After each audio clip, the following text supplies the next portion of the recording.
Hi, everyone. Hello. Welcome to the World We Want workshop, the first pre-summit event. And there will be many more leading to the Youth Collab Summit on June 2nd, so from June 3rd to 4th. And yeah, welcome, everyone. So I hope you enjoy this music. All is well. Please type on the chat whether you are coming from the Zoom Galaxy or from the Facebook Live Galaxy. Please type in where you are calling from. So from which country you are calling from. Please type as well if you have watched Three Idiots, because the movie was from the movie Three Idiots. And yeah, feel free to share a bit who you are in the chat. And for those who are on the Zoom link, we've been sharing the link to the Facebook live stream. So feel free to share on your Facebook profile for all your friends who didn't have the chance to be in this Zoom room. And we will also share with you the link to Mentimeter. So please click on it. We will use Mentimeter throughout the rest of the workshop to have the most engaging and interactive workshop. So I will start sharing my screen. So welcome everyone again to the World We Want. My name is Dean Long. Today, I will be facilitating this workshop with Linka and Saminda. So we are all working at UNDP Asia Pacific for the project called Youth Collab, which was co-created by City Foundation and UNDP. And we are all about working with young people to empower them to address the Sustainable Development Goals through leadership, social entrepreneurship, and innovation. So we'll share a bit more about Youth Collab a bit later. So welcome to the World We Want. Today you will connect with young people from all around Asia Pacific, and you will be able to share about your hopes and your worries about your future, the future of the world, and of course, the future of entrepreneurship ecosystems. So for those on Zoom, you should see on the chat the link to Mentimeter. So please click on it, whether it's with your phone or with your computer. And for everyone on the Facebook live stream, please go on the website that you can see on the top of my screen, menti.com, and you will be asked for a code, and the code is 15101570 that you can see on the top as well. So please connect on Mentimeter wherever you are calling, joining us from. And yes, the digit code you can see on the top. So before we start, I want to share this quote with you from the Long Time Project Toolkit, which is, I'd like to acknowledge that the decision we make in this room today may have implications into the future and far beyond the lifetime of this project, team, or organization. And we make those decisions with that in mind. So what does it mean? It means that today, you will have a lot of fun. You will discuss about very important topics. You will hear about other youth from Asia Pacific, about how they see the future of entrepreneurship ecosystems. And everything you share today will be very important because we'll take note of everything. We really want to hear your voice today to inform how best Youth Collab can evolve in the next few years. And yeah, so I hope that you are ready. Again, please connect on Mentimeter please as well share the Facebook live stream, and me, Linka, and Savi. So we will facilitate this workshop with you today. So I will start first with this part, then Savi will come in, and then Linka, and then we'll all mix together. So again, welcome on behalf of all Youth Collab for this pre-event of the Youth Collab Summit. And yeah, today we hope that you have a lot of fun. Please continue unleashing all your messages on the Zoom chat and on the Facebook live stream. So we are here today to understand the priorities, your priorities when it comes to the future of entrepreneurship ecosystems. And as I said, it will have impact beyond this room, beyond this Facebook live stream, because we hope to use this information, to use all your insights to inform what Youth Collab can do in the next 5 years. And we also hope that it's a learning experience for all of you today as well. So we hope that you can learn from your peers everywhere in Asia Pacific. So please do share. You will receive as much as you contribute today. And a few rules about Zoom for those who are with us on Zoom. Please mute yourself when you are not speaking. Turn on your video if you can. It's a bit more fun. And use the chat and reactions at all times to share how excited you are. And for the workshop itself, so it's more than Zoom. We have the Facebook live stream, we have Mentimeter. So please connect on Mentimeter, share the live stream on Facebook. And one very important rule that we always use during the events of Youth Collab is share with intention and listen with attention. You will hear a lot of things today from different parts of the world, and really make your best to listen actively and as well to share actively, and suspend judgment. We are here to understand each other, to empathize with the realities of other youth in the region, and of course interact as much as you can and have fun. I can see already so many messages on the Zoom chat and I cannot keep up, and I'm sure it's the same on the Facebook live stream. So we'll start with a quick check-in so that everyone can get used to use Mentimeter. Again, I share the link on the chat. Please click on it to be able to connect on Mentimeter. And for those on the live stream on Facebook, go on menti.com and you will be asked for a code, which is the one that you can see on the top of my screen. So we'll have 4 parts today. So the check-in, and then we'll discuss about what are the priorities, issues, challenges that you think about when we speak about youth entrepreneurs and youth entrepreneurship. We'll discuss about the future of Youth Collab and the role of Youth Collab and UNDP.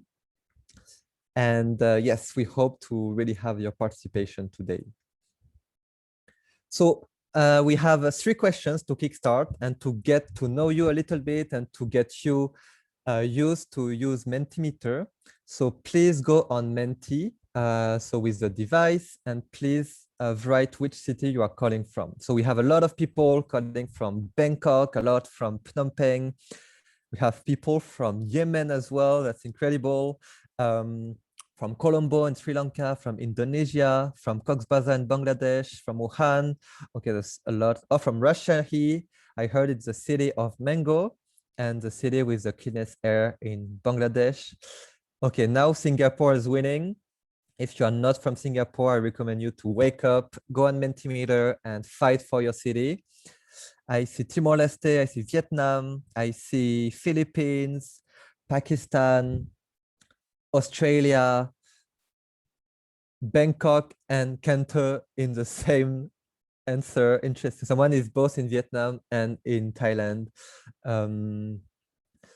Okay, cool. Please keep them coming. So on Zoom, we are a bit more than 100 participants and it keeps increasing. I'm sure on the Facebook live stream, it's crazy as well. So, okay, Singapore is winning, followed by Bangkok, Kathmandu, and the big city of Bangladesh. Okay, cool. So that's the first question for you. So second question, to a bit break the ice between each other, and so you can understand a bit who is in the room or who is watching. Can you tell us a bit about who you are? So are you already a social entrepreneur? Are you maybe an aspiring entrepreneur, so you'd like to become one in the future? Are you more in the ecosystem part, so you are supporting entrepreneurs? Maybe you are a community builder, an incubator, an investor, or any capacity to help young entrepreneurs. Maybe you want to become this, or maybe you're not sure yet. You attend this workshop because you want to hear a bit from all the perspectives. You want to see, you hesitate between whether you want to become an entrepreneur or a supporter. So yes, please, let's see. So in the audience today, we have 1/5 of entrepreneurs, 1/3 of people who want to become entrepreneurs. Hopefully this workshop will inspire you to take action and start your social enterprise. We have 1/4 who want to support entrepreneurs, and then a little less that are currently supporting entrepreneurs. Cool. So if you cannot, so this part is ready for you to get used to Mentimeter. So if you cannot connect, please, I'm sure many people are sharing about the link on the chat. And if you're watching the live stream, please go on menti.com and input the code that you can see on the top of my screen. I will stop repeating the same sentences in a few minutes when we are all there. So yeah, let's see how it's evolving. So, okay, so I think the aspiring entrepreneur and supporting entrepreneur category is winning. We still have quite a lot of entrepreneurs, so it's great. Just to say, we might see things from a specific perspective, right? You're aspiring entrepreneur, so you have your assumptions, but everyone has their own reality. And the beauty of this workshop is really to bring everyone together so that you can discover what is the reality of a social entrepreneur, of someone who's supporting entrepreneur, of someone who's not sure yet, so that we can have the complete picture of the future of social entrepreneurship ecosystems.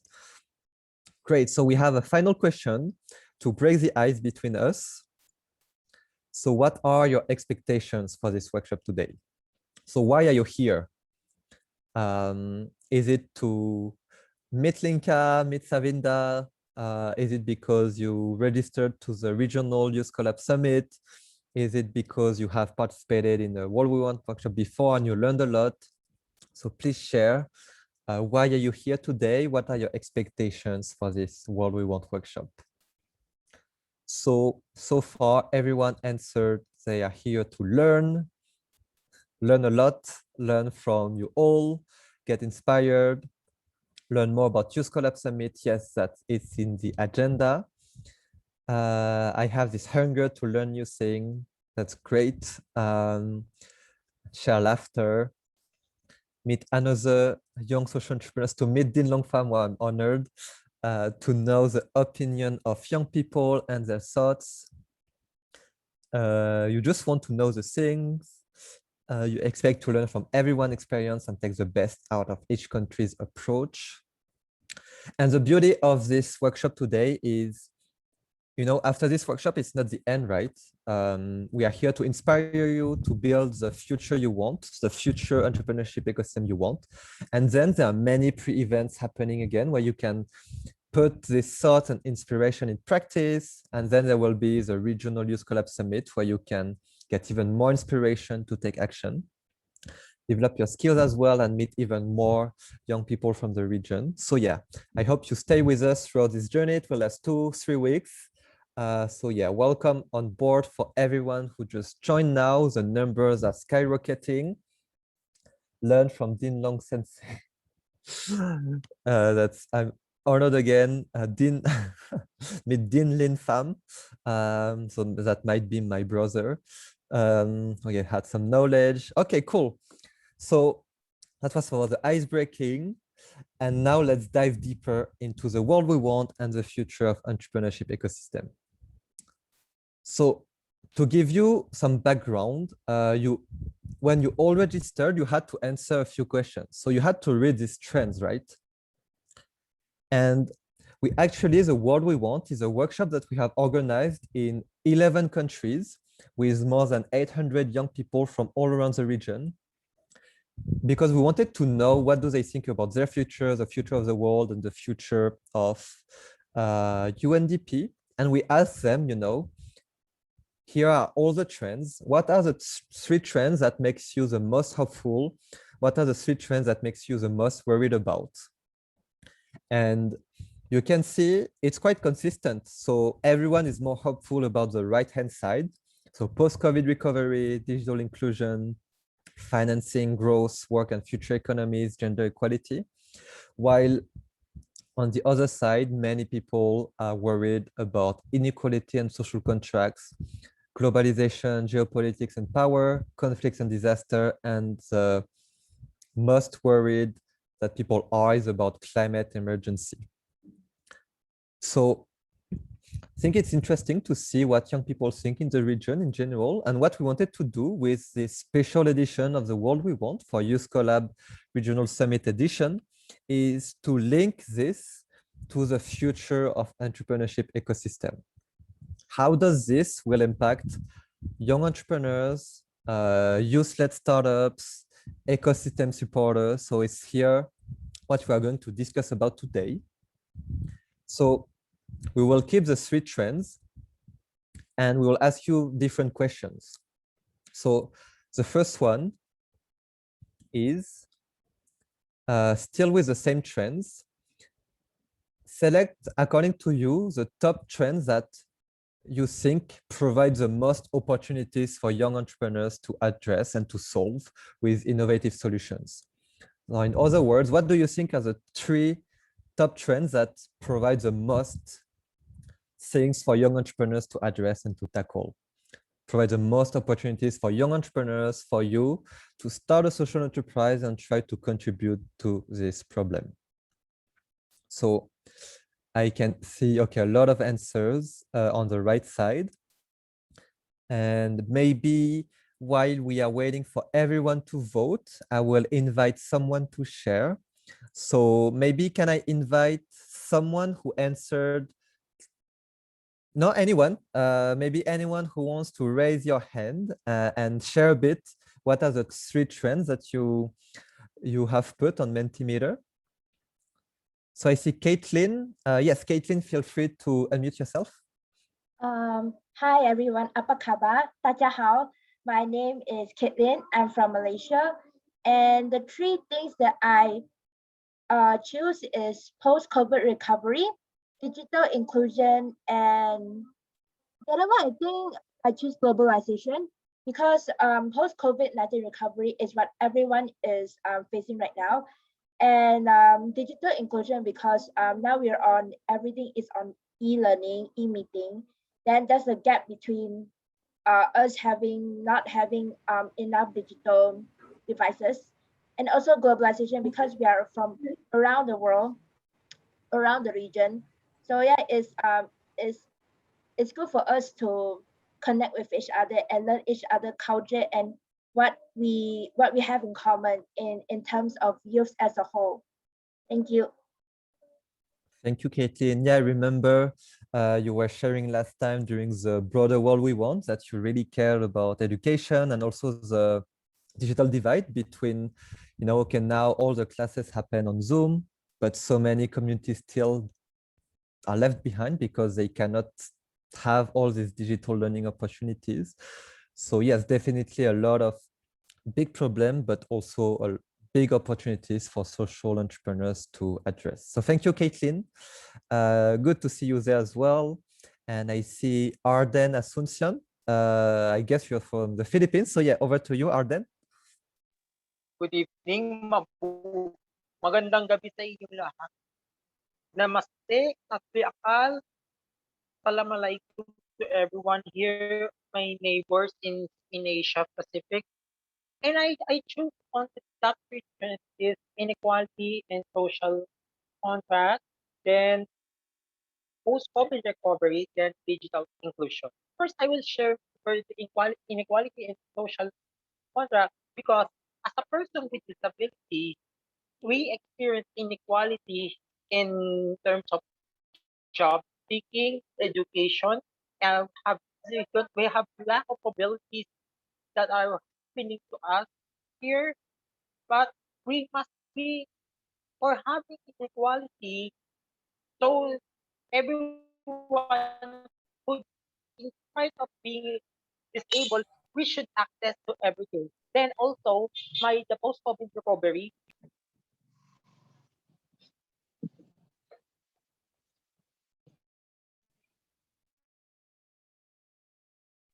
the pandemic of this world, because we are still going to recover for this for post recovery of the economic around the world. Then lastly, it would be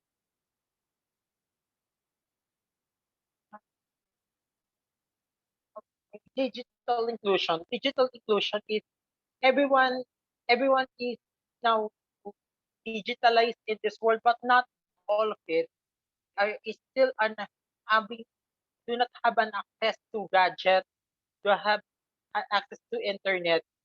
So we must need more infrastructures and more materials to give access to everyone. Thank you so much. Thank you so much, Po, and thank you for sharing all the hellos in every language of participants. No, thank you for sharing. I think it's very interesting because you speak about digital inclusion, not only through the lens of digital divide, but also how to include as many, people as possible to be able to use the technologies, and you link it as well to inequity and social contracts. So how to provide equal chances to everyone in society. So yeah, thank you for volunteering and speaking up, Arden.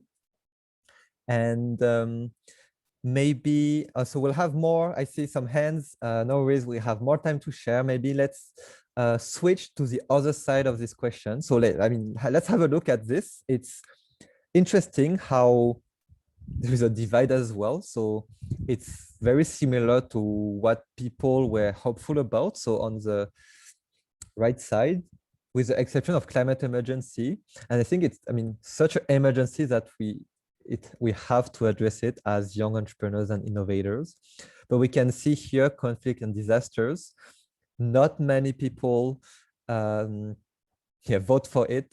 So yeah, it's interesting to see that you think that it might not provide much opportunities. So let's see, before we ask more people to share, so the opposite question.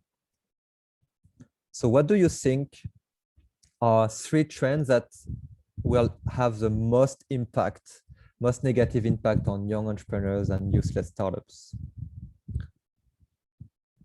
So again, yes, we just spoke about the trends that will provide the most opportunities. What do you think are the trends that will have the biggest impact on young entrepreneurs?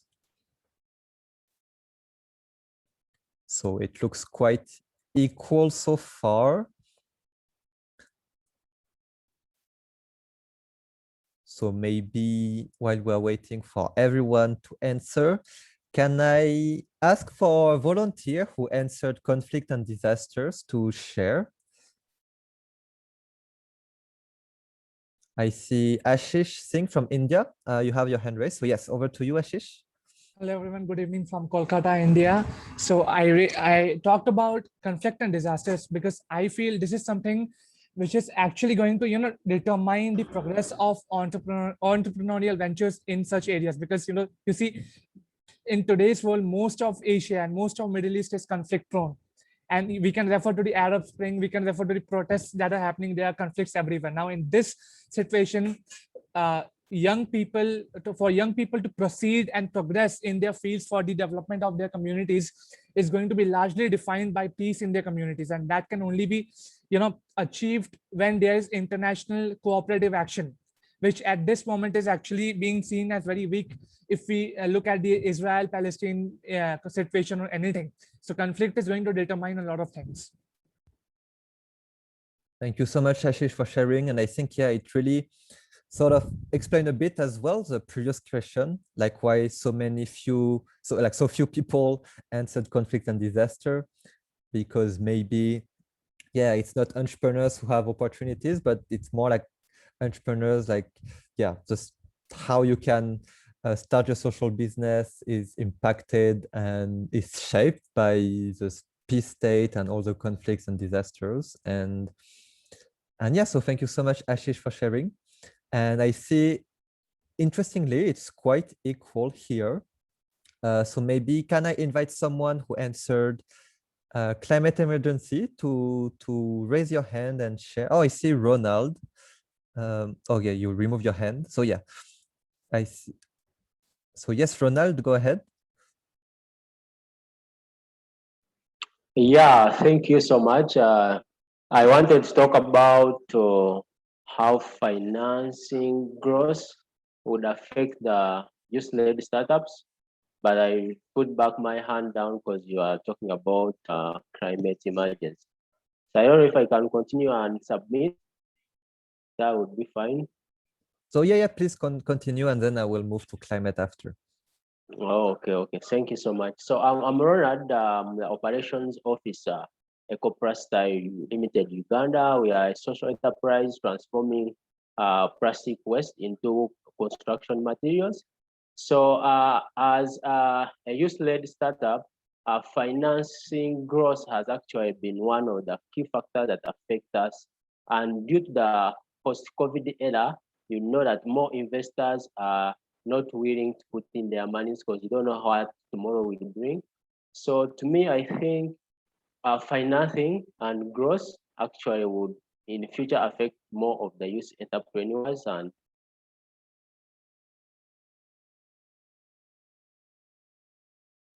Thank you. I think. startups. Thank you so much. Oh, thank you. Yes, you got a bit cut for the last part of your sentence, but yeah, thank you so much for sharing your perspective all the way from Uganda. Yes, thank you, Ronald. And yeah, maybe so.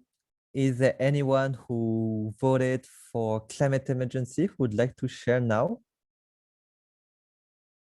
I see Nivedita Kurade. So yes, floor is yours.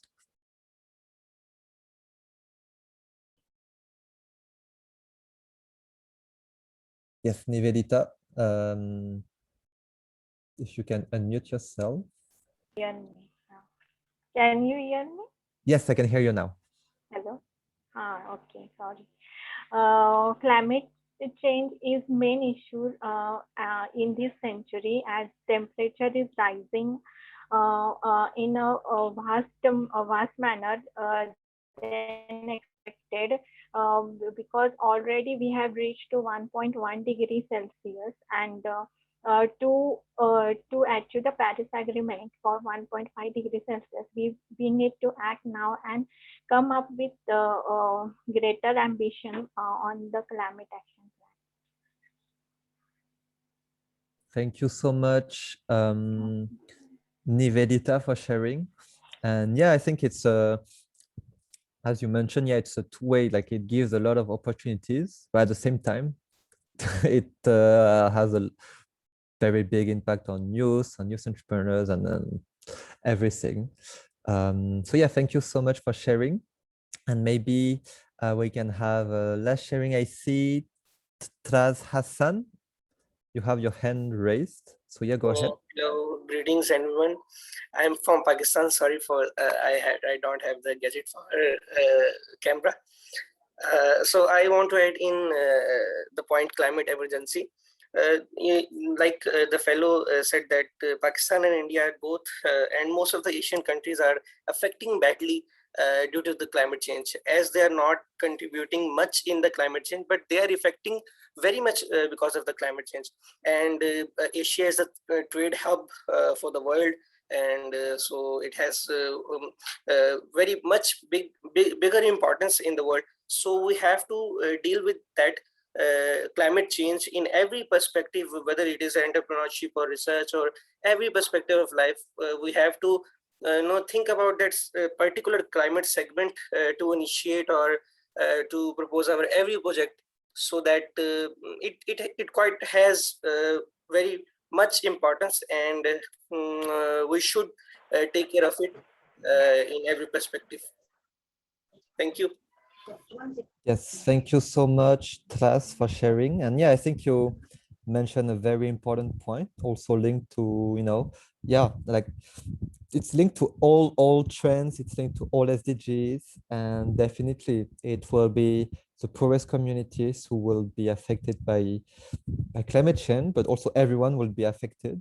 And we'll have actually a sharing in a few minutes from one of the Youth Collab startup who's tackling this specific issue. So hopefully it can give you some inspiration to work on this. So yeah, thank you everyone. I hope that you got some initial insights, but hopefully that it just created some deep questions in your mind that you will think about for the future of entrepreneurship ecosystems. Keep these questions in mind. I think it's very interesting, reflective questions. Ask this to your friends when you go out of the workshop or to people you meet through the pre-events. And now I'll pass it on to Savi to continue the World We Want workshop. Great. Thanks a lot, Dinlong. I think it's a lot of interesting insights regarding how the various impacts that we have from these emergencies like climate change and conflicts and others, and then how we can address. I think it's really interesting to see many of you are also aspiring or existing. I think we have from existing entrepreneurs like Ronald and everyone addressing these challenges as well. So it is amazing to have all of you here. As my name is Savi, so I'm also working with Dinlong and Linka on this platform. So just to taking a few minutes to welcome you all and then also explain the platform that you are all part of and engaging and our summit is leading up to. This is called Youth Collab, and then this is a regional initiative, but we create knowledge and capacities and connections throughout the world, like this on Zoom room and our Facebook Live, where everyone is connected. So we want to create 660 million youth-led solutions. This is because of the region that we are here, but I think we were inspired to create 1.8 billion youth solutions throughout the world. So that's where our vision and our inspiration comes from. If you go to the next slide, Dilno. So in a nutshell, is this a project or a program? What sort of it is? We would like to call in a very simple way. It as a movement. We want to mainstream youth leadership, social innovation, and entrepreneurship. And they are very much interconnected. When you are a social entrepreneur, you are a leader in your community. You are addressing the challenges that many people are facing the challenge. And then you are also an innovator, that you create solutions to the most pressing issues that you just discussed. And you're an entrepreneur, you find solutions and create you challenges is every day. You wake up to challenges. And then you create solutions which are innovative and transformative and work with others. So we really want to create a common agenda 5 years ago for this entire region and globally to work together, not only young people, but partners, governments, everyone coming together to move this agenda. So we go to the next slide. So starting with the journey, so what we want to offer in a three-pronged way. So if you're a young entrepreneur or aspiring entrepreneur who are here today and who are listening to us and then seeing us from the Facebook and others as well, we want to make sure that you are engaged through proper processes to, if you have an idea, to build your skills and do presentations and skills and mentoring and financing. So to really help your ideas and passions to make it reality and address communities at scale. So you'll hear some examples coming very soon. So we have skills development programs, we have startup support programs, and we have innovation challenges. If you're a partner, you want to help entrepreneurs. So we want to make sure that we bring all of you together so that we can share knowledge, work with each other, and strengthen ourselves. We want to organize events that we are organizing right now, and in 2 weeks' time, our summits to bring all of them to share and come to the common understanding. And then if you're a policymaker, you have to make sure that to address the common challenges in your countries and regions. So we want to make sure that you have productive research, we have diagnostics so that we understand some of the challenges that are there in a systematic way, but also addressing youth employment at large. So these are some of the ways that we want to help the communities at large. We go to the next slide, Dilno. So moving from there, what we actually bring something unique. So the most importantly, we understand that we are not the only players. So the Youth Collab is a co-led initiative by United Nations Development Program and City Foundation. And then when we came together, it's a unique offer that we bring the knowledge and capacities from development sector, private sector, and the entire ecosystem to address the value of debt. If you're an entrepreneur that you know really well, me as an entrepreneur myself, coming from Sri Lanka and been doing enterprises in Vietnam, Thailand, and many others, that failure is inevitable if you don't address or work with the communities over there. So in which ways is it not only financing, mentoring, business registrations, to scaling up and market access, or various kinds of ways that you have the gaps or challenges. We want to work together to address them. So that's why we have an offer for a startup support program with all these partners that you can see them. So this is our unique offer, bringing development and private sector and our ecosystem together. Go to the next slide. So by doing this entire movement, we have been fortunate to do a lot. The number speaks for itself, but really want to share it's mostly about the enterprises and the support. We actually, we need to be a bit updated over there. We have actually created more than 1,000 startups and then really engaging and supporting about 8,000 social entrepreneurs, working with over 190 partners and mobilizing over $5 million in really scaling up these solutions. So again, it's not just a number. Every entrepreneur who addresses a community is actually a community leader, a change maker, a transformer in their solutions. So that's what we are really proud of that being achieving, and who will be continuing and creating long-lasting impact. And the summit that is coming up, where you'll be seeing more and more of them really coming and showcasing their solution. But we don't want to wait till that time. If you are going through our social media over the last couple of weeks, you might be seeing our videos. Some of the videos came today about Pandu, amazing startup from Indonesia, and many others recently and next week as well. But not even going that much, we have an entrepreneur here today who will be also sharing their story in terms of how we have really transformed and achieving the impact. So we have Joel, who came from Demilaut, an amazing, inspiring story, which I don't want to hijack, to tell their story to you guys on from their perspective, how they see youth collabs. So Joel, over to you to share your thoughts. Thank you, everybody. Hi, just give me 1 minute. I will start to share my screen. Thank you for the warm welcome as well. And I really appreciate the space in terms of letting me share my experiences. And I hope it will go well for the rest of you. Okay. So hi, everybody. I'm Joel from Demilaut, a social enterprise empowered by Brick Engineering, which strives to modernize traditional fisheries towards a sustainable culture. Now, traditional fishers are stuck in a wicked problem, and mainly because, like, for instance, the commercial fish populations have declined by 90% around the world, either through global warming or destructive fishing practices. Illegal trawlers fishing in zones exclusively for traditional fishers as well, threatening our food security, and also Seaspiracy did a really good highlight on it. Fishers are also being marginalized in B40 communities, facing poverty, but yet they still provide 70 to 90% of fish on our plates in Southeast Asia, and the trade itself is worth 15 billion USD in 2015. And it's because they actually rely a lot on third-party marketing in the form of middlemen, which upsells the fish up to 300% in retail markets. And the lack of modern technology, as in they are still currently using like traditional fishing methods in the 1950s, where they're still using their hands to haul the nets of the fish rather than, you know, having a more efficient process.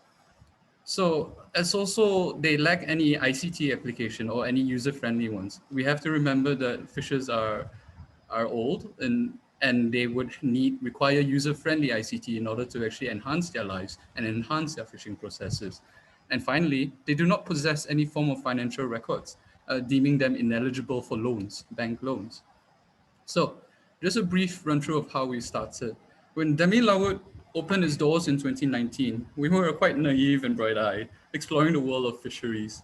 Initially, we've had comments by others saying that it's a bad business, calling us crazy and a charity for centering traditional fishers who can't afford our products into our business model, and said that our products were not innovative at all.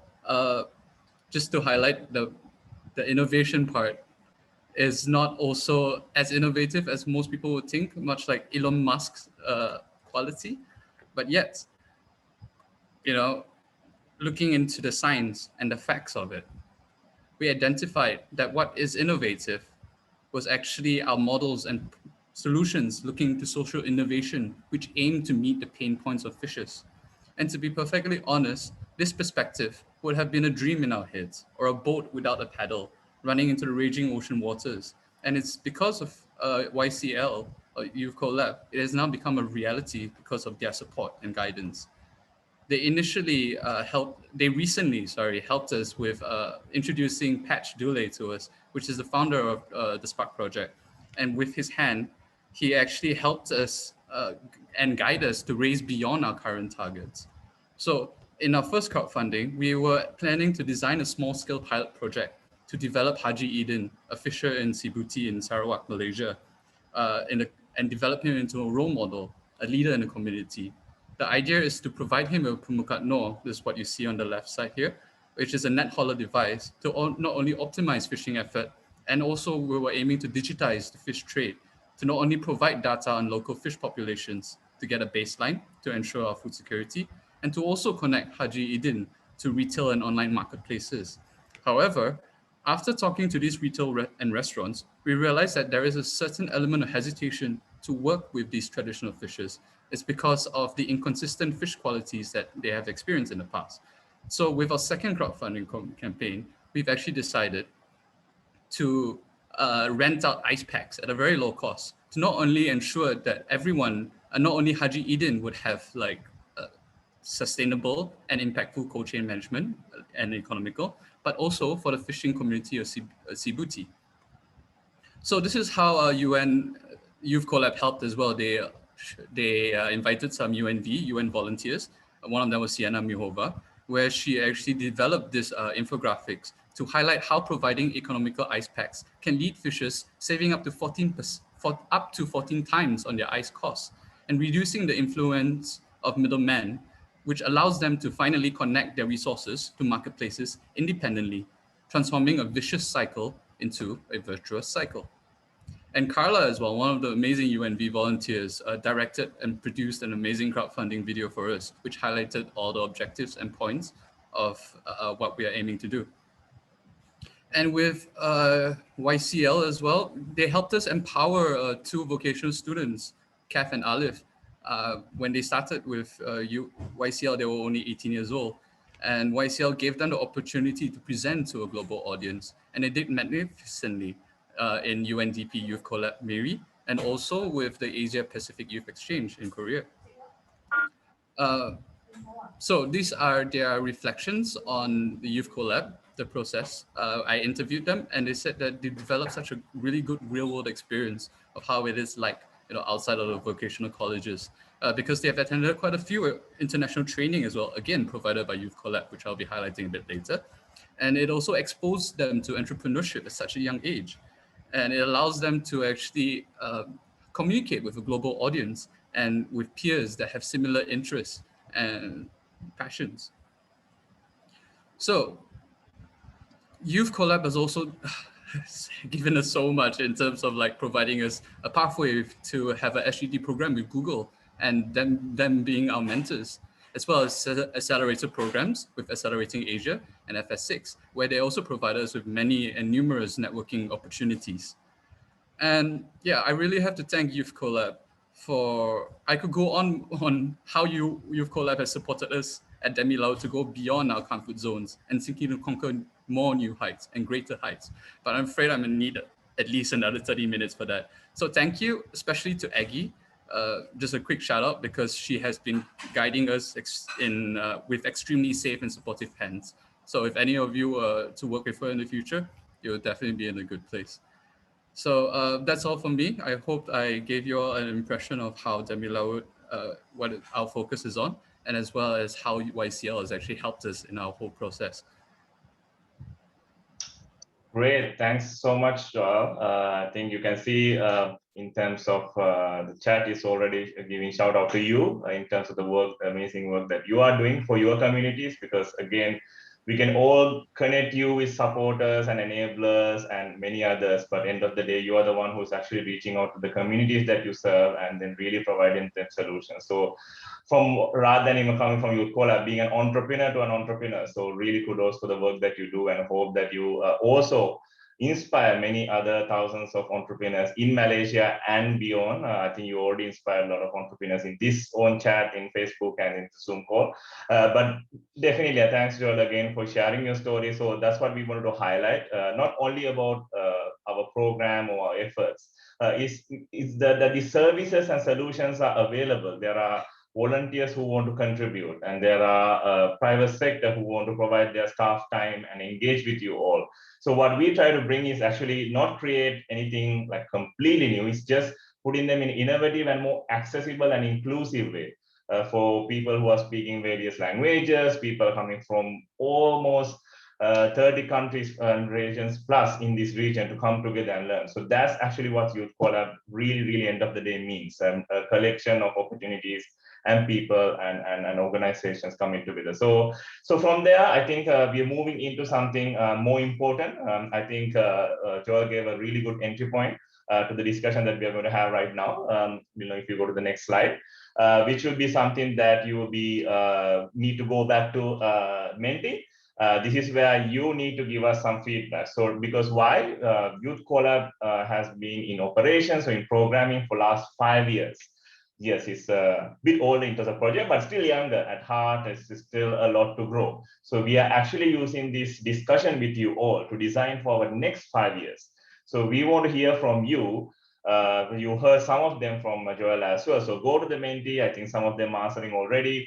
How relevant are the programs that we have already to you in terms of innovation challenges or running an incubation program? That means an entity helping you to guide you. Skills for self-employment, to be unemployed by yourself, network of partners, connecting with the partners that you might not meet if you don't have this sort of platform, financial solution. You heard about amazing crowdfunding program, kudos to Patch and others. Is it important? And how about advocacy? Like really, you heard about the video that Joel and everyone had, like really showcasing your story. And the research, that means really understand some of the challenges. We heard about the challenges of fisheries and others in Malaysia and many other regions. How about advocating for these stories? And also diagnostic, like, I mean, what are the challenges? I mean, there's a lot of data behind asking key questions from you, putting them together and showing to the world, these are the challenges that young entrepreneurs face, or maybe like young women entrepreneurs are facing, or marginalized communities facing. So on these kind of offers, what are the areas that you think that much more relevant to you? So while the people are answering this, the survey, maybe we'll ask a couple of you to share. So maybe in terms of anyone who is thinking like incubation program, anyone who want to share in terms of how relevant having an incubation program is relevant for you. Anyone who want to share in terms of your thoughts, in terms of the relevance of an incubation program to success?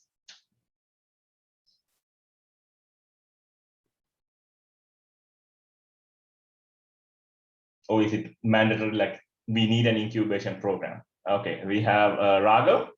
Over to you, Raghav. Yeah, thank you so much, and hello everyone. Hope everyone is keeping safe. So what I feel is, after you've had an idea for a startup, after you have thought that, okay, I want to pursue this, you need an incubation program so that you can actually launch it. You need to converse with experts. You need to get in touch with them and get an idea of the resources needed in order to launch that startup. So in that regard, I feel an incubation program is supremely essential, especially after you have conceptualized your startup with your co-founders. Yes, indeed. I think cannot agree more. I think especially from an idea to coming into a much more substantive solution and market access and solution, I think incubation program play a huge role. And incubation also can vary, right, from the early stage to much more substantive. But thanks, Raghav, for sharing. Oliver?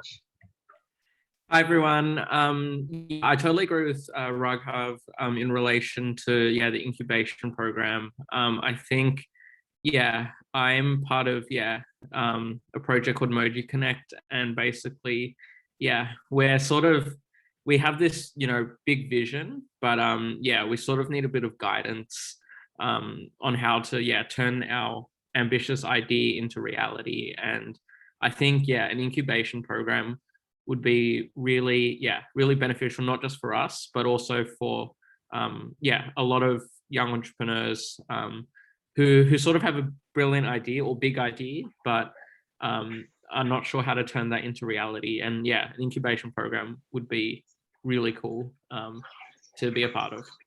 Thank you. Thanks, Oliver. Yeah, idea to action. I think we all, I think especially now with COVID context, when we all stuck at home and really coming with ideas, like, okay, I want to address this. I think there's a lot we could do. But I think, yes, I think it's an important program. And then I myself has been going through a couple of support which can expand really the solutions we have. So that's great. Maybe one last time, Buhram, Ali. Yeah. You raise your hand. We cannot hear you, Buhram. Okay. Maybe, yeah, just wanted to ask, given that maybe for the last one, some of you answered the skills for self-employment. I think we have many movers and many other program beneficiaries over here as well. Anyone wanted to share in terms of skills for self-employment? That means really like what you feel that the importance of having this sort of program, especially at this period of the time. Anyone who didn't went to also, I can see colleagues who has already gave some answers, so raising the hand as well. But anyone who wanted to share, or April, are we seeing anything from the Facebook chat as well? Please do raise your hand, and then we can give you an opportunity to share as well. Maybe let's go to Ashish. You want to share something? Hello. So I wanted to speak something about youth. That is youth skill enhancement and etc. So your startup is doing a brilliant job with the UNDP, SDS, and even I have applied to a lot of these bodies. So I would like to share my experience. I was the Secretary General of my school's MUN club. So I tried to sort of deflect from that area, and I tried to instill these soft skills like the art of emailing, art of writing or speaking or communicating, these art of writing a check, because we see in all our education system, no matter whichever country we are from, we are not taught soft skills which will actually help us. College degrees or school education, of course they are mandatory for companies, but you cannot scale and grow in your company or in your workspace if you do not have these soft skills. So this is what I've tried to inculcate in students. This is what I have been learning from a lot of places, especially LinkedIn, and I think this is very important. And as youth collab can actually go a lot far in this domain. We can actually collaborate with schools, education bodies, and diversify our operations. Just a suggestion. Yeah, definitely. I think Ashish gave actually one of the answers to the next question. I think let's move to that one. I think that's where we want to hear from you, where we could improve and go more, actually. So that's a great insight as well. So if you go to the next question, Nilo, and then I'll give a couple of opportunities for you to share as well. So some hands raising as well. So from your experience, what else should Youth Collab offer to support social entrepreneurs and aspiring ones? So you can feel free, go ahead. So Ashish already gave a link. I think we have some offers on skills, but I think we could really scale up and work with the education institutes and many others to aspire them. Okay, I can see funding. Definitely, I think that's a big need, especially at this period of the time with pandemic situation over there. So yes, another funding. I think that's you can see it, which is very true. We'll see a few more answers coming in over there. But I think this is something that we all feel challenges, but also innovative ways of funding, because sometimes how we can, as you can see, like from even Demila's story, how crowdfunding came as an initial step, and this can give them an opportunity to scale more solutions as well. So a lot of financial support, microfinance, yes, international network, okay, connecting beyond the boundaries to learn and connect, like the platform that we provide, partnerships, mentorship, and proper training and guidance. While we are getting some more answers, I think anyone who had an innovative idea, not the typical cash grant, but anyone who had an idea or maybe a person who's supporting entrepreneurs. Did you had any thought of, we already heard about crowdfunding, any other innovative financial solution that you want to share as well? I think I hear Arthur. Arthur, you want to share? Yeah, hi. I guess more than funding and all of the other services, it would be good to introduce people to the global community of people who actually benefit from such social entrepreneurships. Because, for example, I'm here in the Philippines. Maybe our ideas here or anywhere, for example, in India, might be applicable to other countries as well. And it would be good to have something, that kind of universality between experiences shared between social entrepreneurs. So I guess that network for collaboration and talking to people about the problems they're experiencing and sharing solutions that they've had and reiterating that into our host countries would be very beneficial as well. Definitely, I think cannot agree more. I think especially at this particular time of the period, we say even like much larger scale thing, even finding solutions for this pandemic. I think we can see global cooperation, but I think where social entrepreneurs can benefit. Even being an agropreneur myself, a farmer who's doing agricultural products, connecting with others with the similar practices over there, I learned so much and improve my own work. And then I think there's a lot that we can bring to and learn the stories that we have. So thank you so much, Arthur, for sharing over there as well.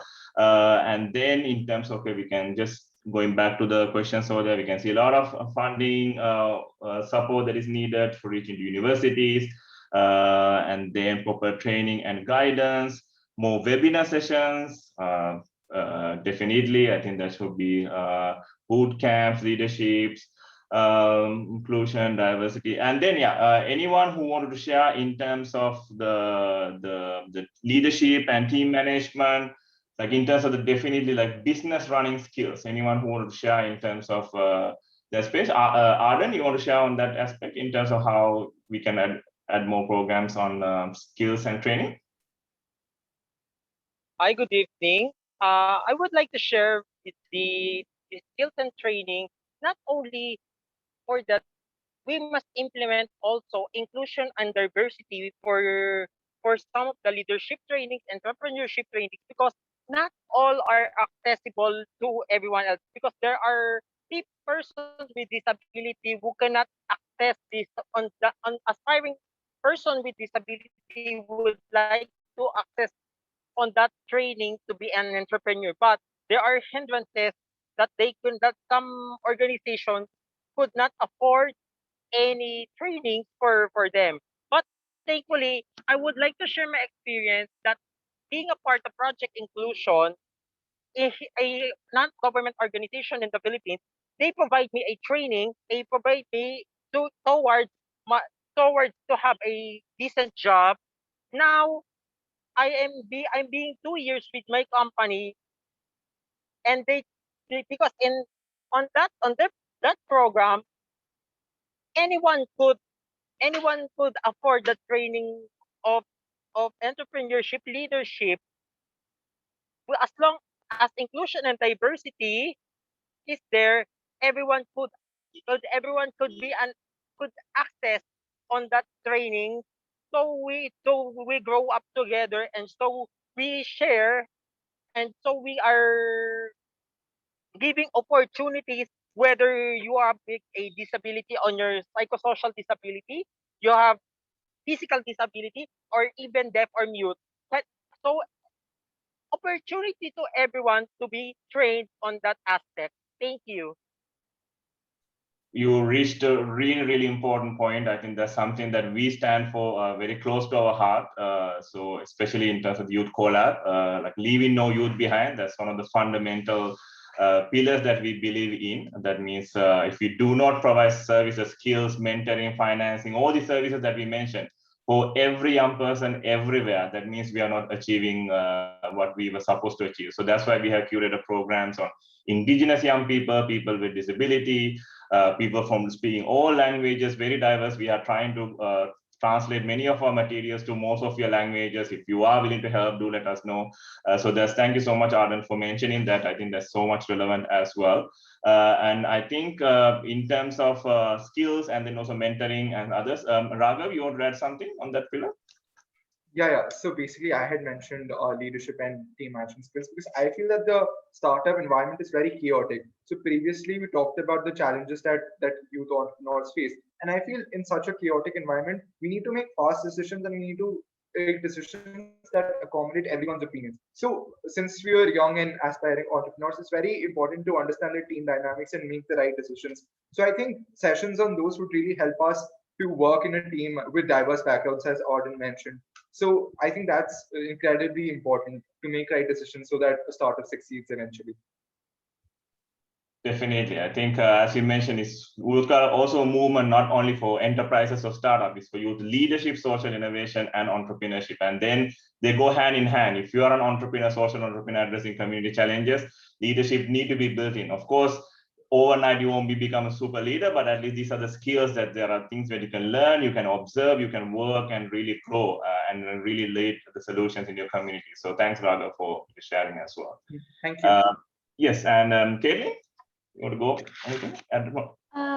Yeah, thank you, Savita. I really have to go because I have a university homecoming to attend right now.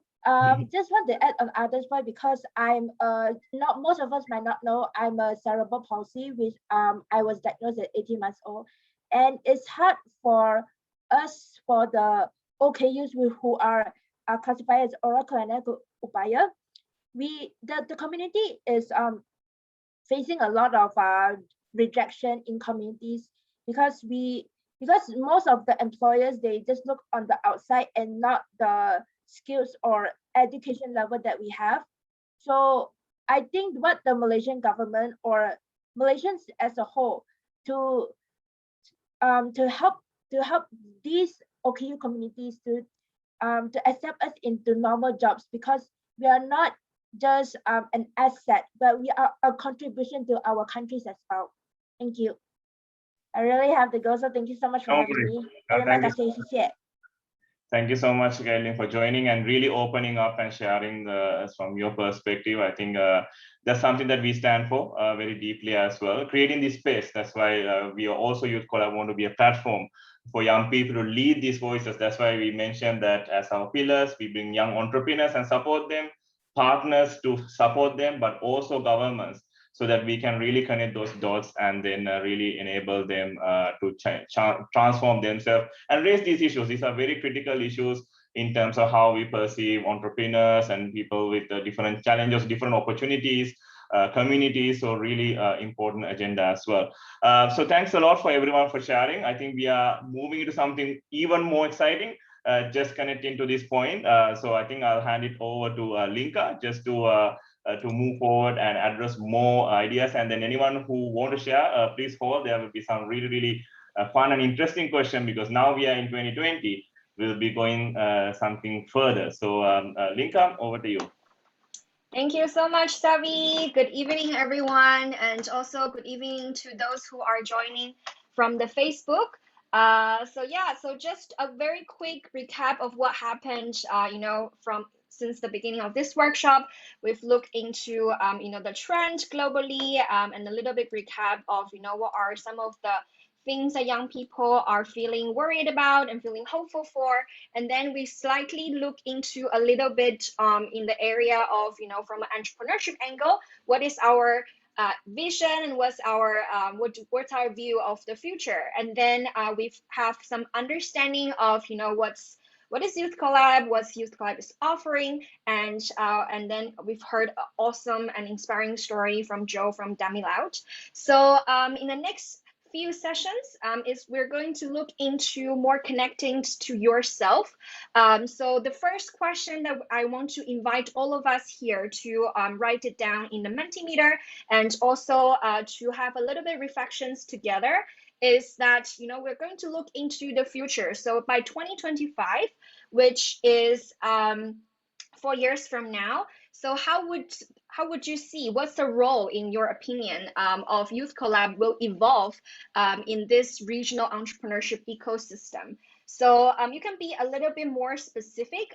For example, your role, things that, imagine that you wake up one day in 2025 and then you see Youth Collab, magically show up, somewhere in your dormitory, somewhere in your room, and how does it, what's the role of Youth Collab in this entrepreneurship ecosystem? Or maybe you joined a conference, an event, or some of the capacity development training, etc.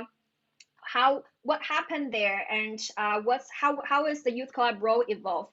And just to bring everyone's memory back to who is here in the room, we have approximately 30% of aspiring entrepreneurs, those of you who wants to be an entrepreneur. Do you think by 2025 you will actually become an entrepreneur? And if so, what's the role of Youth Collab in your journey at that time?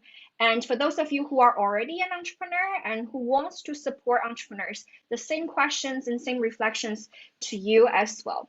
So just to also give us a few minutes to do the reflections and thinking together. So while you are typing your answer, I'm going to play a song together. So it's around 3 minutes. So we're going to listen to the song together while you're typing down, and you can, if you already done that, you can also see the screen and look at other people's answer.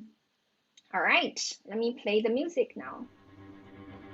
I hope that you can hear it well.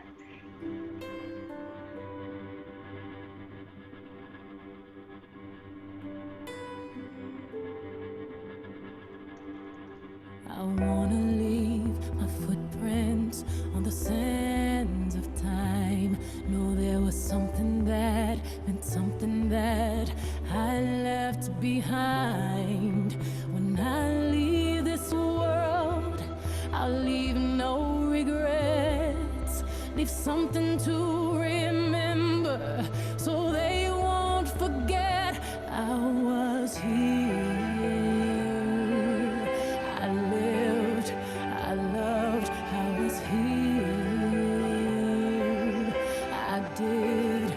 I've done everything that I wanted, and it was more than I thought it would be.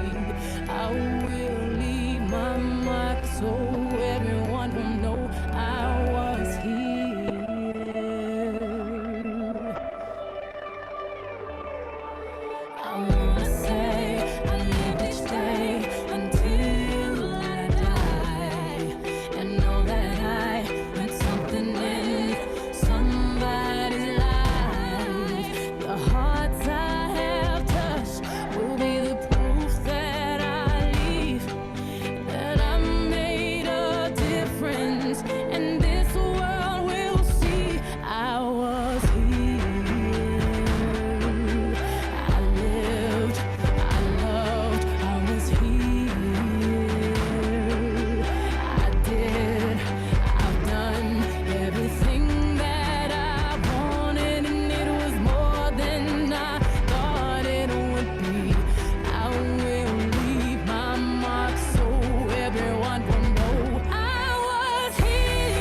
All right, so now I would like to invite some of you to share your answer.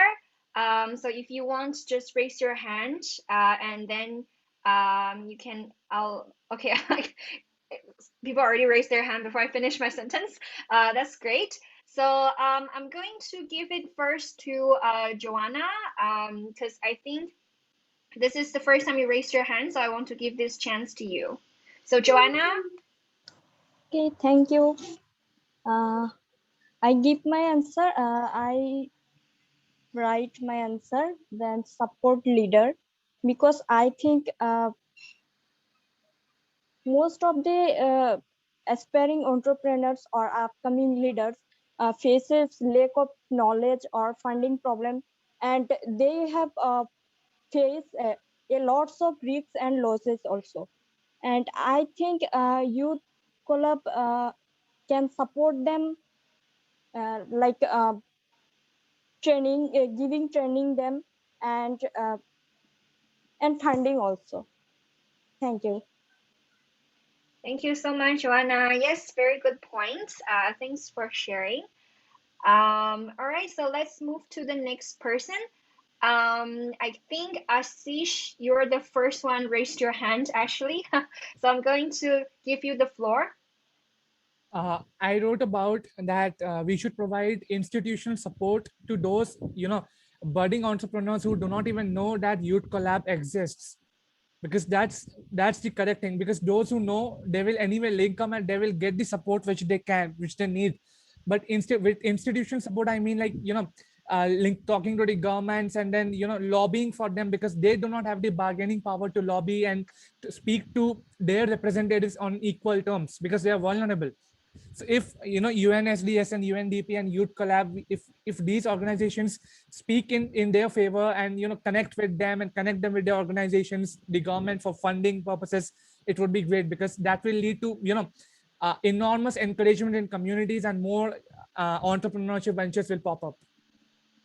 Right. Thank you so much, Ashish. Very good point. So Youth Collab's role as a representative that representing a group of young social entrepreneurs, and then bringing institutional change. So thank you so much. So how about, let's see, let me try to pronounce your name, Rodoy Saha. Okay, he's not answering. Maybe I pronounced it wrong. So yeah, you're mute, right? You're mute. I'm sorry. Okay. I'm sorry. I'm sorry. This was mute. I am from Bangladesh. I am working with a social organization that was registered by Bangladesh government.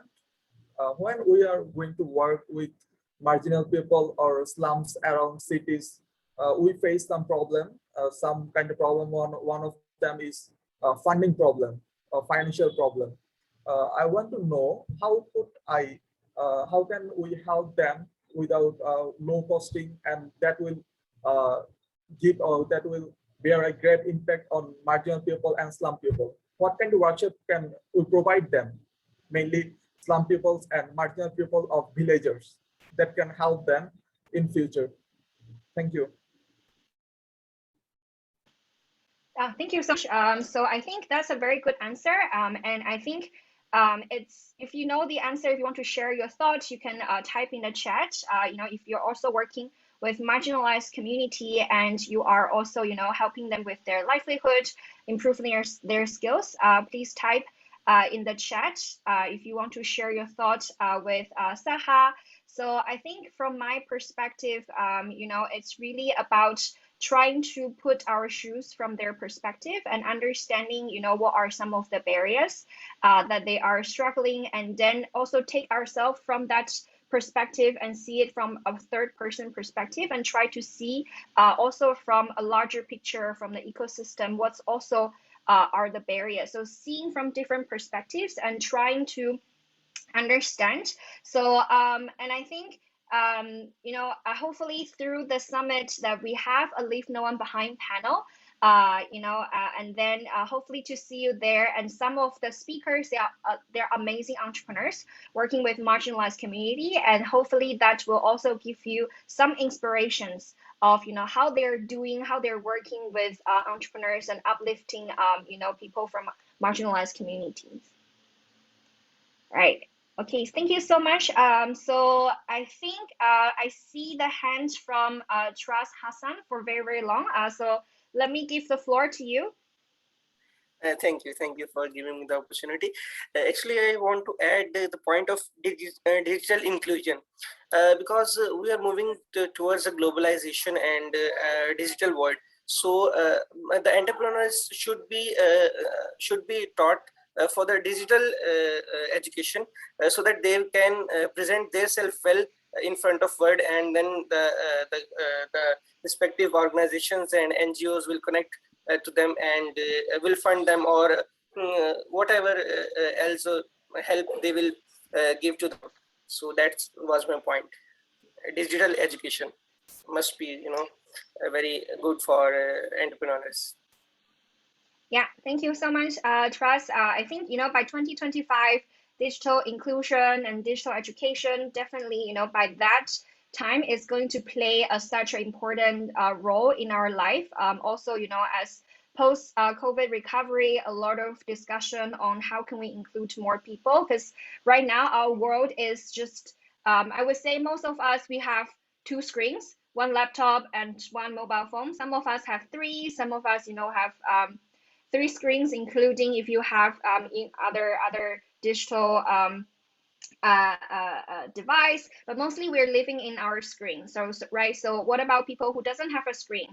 They are not living in our world, right? So how can we include them digitally? It's definitely very, very important. All right, so okay, so I'm having this like decision dilemma, so many hands in front of me, so very excited. So let me give the floor next to Lee Ming Yang.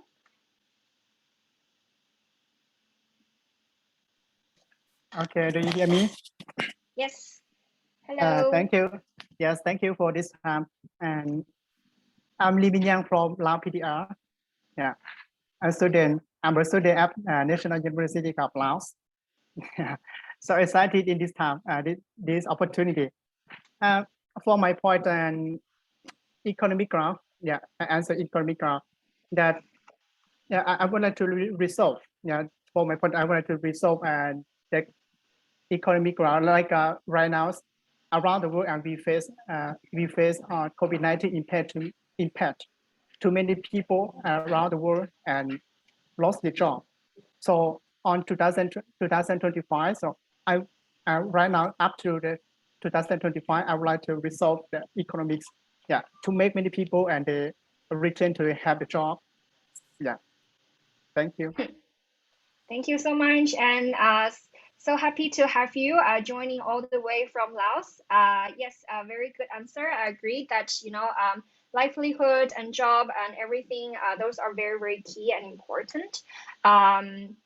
All right, so I think we are almost at the end of this part, this question. So maybe let's hear from one last person.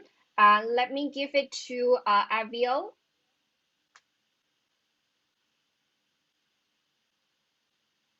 Aviel Teo. Yeah, hi, I'm here. Aviel. Aviel, okay, sorry. Inka. Right. Yeah, hi. Yeah, actually, I share about the ESG. I think a lot of us know that ESG investing is very much being attention on these days.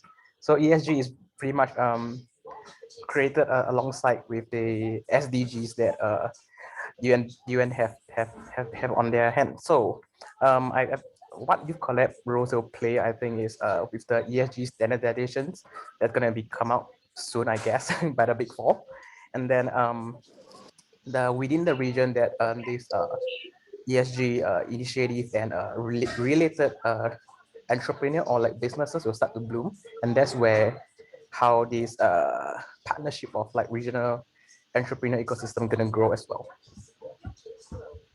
Thank you so much, Aviel. Very good answer. Yes. So hopefully that we will strengthen more on the ESG and SDGs in this spectrum. So like helping startups are working on this area, and also with financial solutions also in this area as well. So next part, we're going to do a role play. So to do that, I want you to choose a number randomly between 1 to 11. So you can just type your answer in the Mentimeter, and there's definitely no right or wrong answer. Just pick your favorite number. Just pick your favorite number and pray. Okay, so no one choose number 2.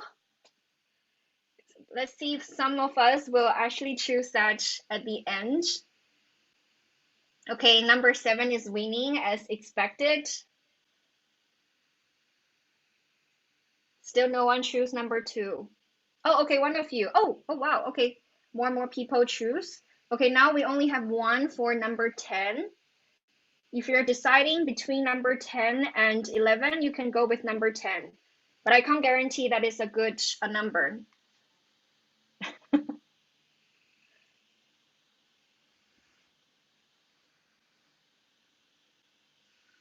Okay, so let me give you another 10 seconds to make your final decision of the number that you want to choose. And for those of you who is joining from the Facebook, you can also join Mentimeter and type your answer here, or you can also type your answer in the Facebook comment area.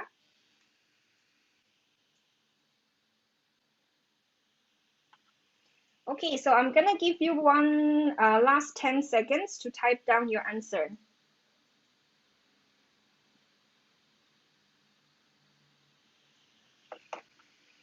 Okay, all right. Are you ready? So I'm going to reveal what does those number mean on the screen. Ta-da! Okay, so, well, for those of you who didn't choose number 2 in the beginning, I hope that well, number 2 means the relatives of young entrepreneur.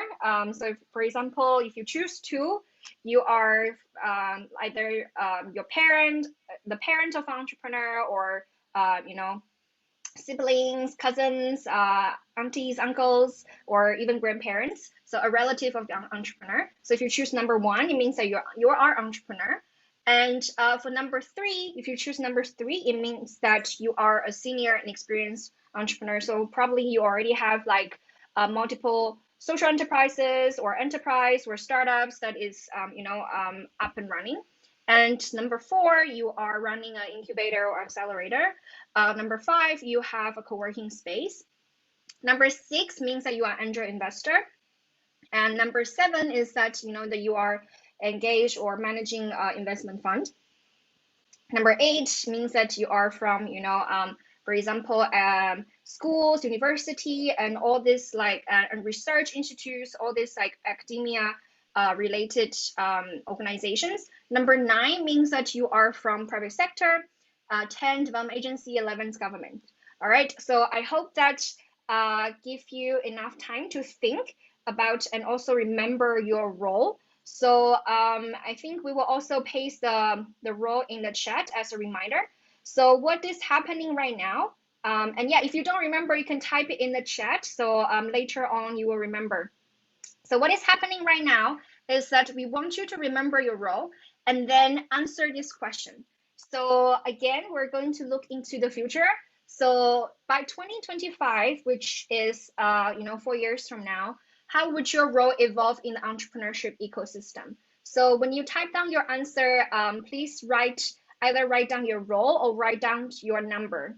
So for example, you can put 1. For example, if you're a relative of entrepreneur, you can put 2, and then you can say, oh, my son in 2021, he was about to start a business, and then he joined Youth Collab Summit and super inspired. And by 2025, he's running and trying different his entrepreneurial idea. All right, so that's just one example.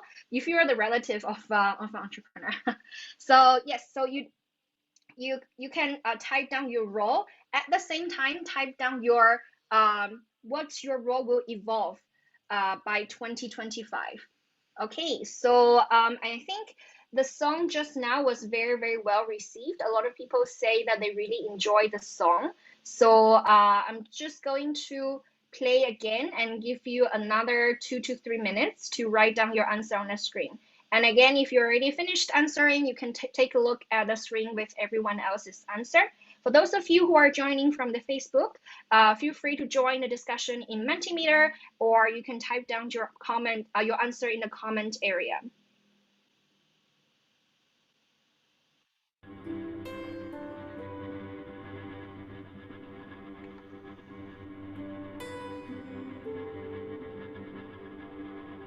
I wanna leave my footprints on the sands of time.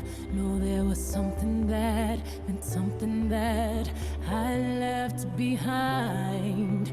When I leave this world, I'll leave no regrets. Leave something to remember so they won't forget I was here.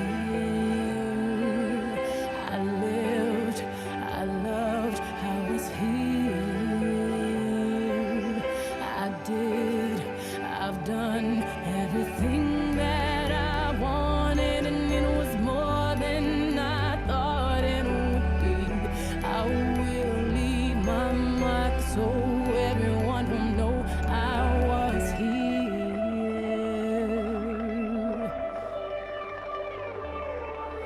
I wanna say I lived each day until I die, and know that I meant something in somebody's life.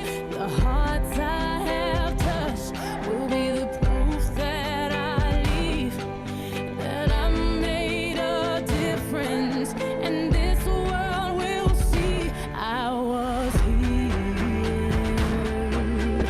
I lived, I loved, I was here. I did, I've done everything that I wanted, and it was more than I thought it would be. I will leave my mark so everyone will know I was here. I lived, I loved, I was here. I did, I've done everything that I wanted, and it was more than I thought it would be. I will leave my mark so everyone will know I was here.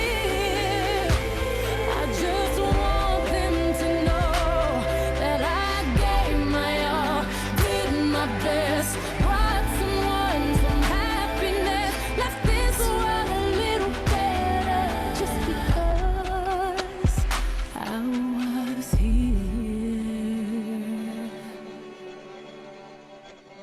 I was here. I lived, I loved, I was here. I did, I've done everything that I wanted, and it was more than I thought it would be. I wanna leave my mark so everyone will know I was here.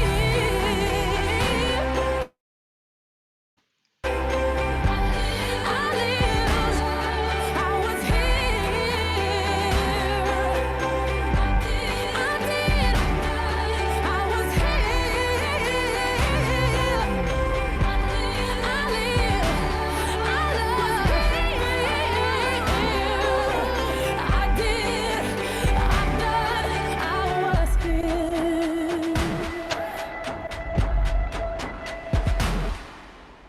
Okay, time's up. So yeah, and anyone would like to share your answer? You can just raise your hand. And I can see a lot of you already share your answer on the screen. So all right, I can see Arif raised the hand. Arif, over to you.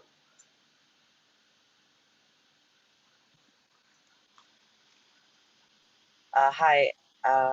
So my answer just now was that the number that I chose just now was number 3. So I would be a senior and experienced entrepreneur, and my answer would be is that enterprises would be my enterprises would be more sustainable and inclusive, because like even as we see now, a lot of corporations and startups are trying to pursue a more sustainable and inclusive approach by making sure that the gender wage gap is reduced, and making sure that whatever they're doing is like not impacting the environment as much as they used to back then. So I feel like it is a trend that is going to continue into the future, and we'll eventually see that more positive and more all-inclusive and sustainable companies in the future. Yeah. Thank you so much, Arif. Very good answer. So yeah, I really like that vision for the future, and then also you as a senior entrepreneur of your vision. So yeah, so let's hear from let's see, Anahita. Hello. So my choice was development agency number 10. And as a development agency, I think over the next few years, what I can do to be more involved and how my role can evolve in the entrepreneurship ecosystem is through in being more involved in different kinds of entrepreneurial programs. So maybe there should be a shift, or there should be more inclusion of entrepreneurial programs in my work. Also, another thing is to involve more youth, not only as the beneficiaries of those programs, but as the ones who are implementing it, or those who are designing the programs.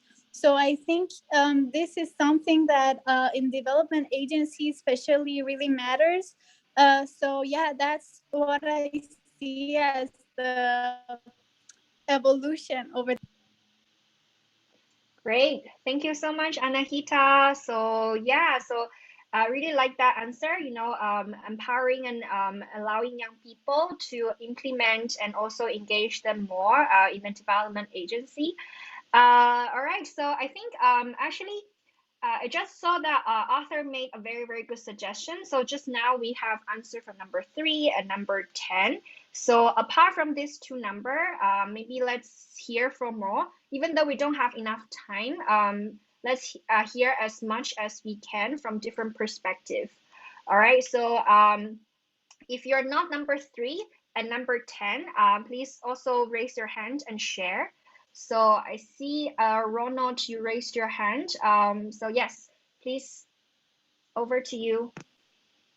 Yeah, thank you so much. Mine, first of all, personally, more passionate about conserving the environment. And since climate change is actually a global goal, so by the year 2025, I think I would want to involve more youth.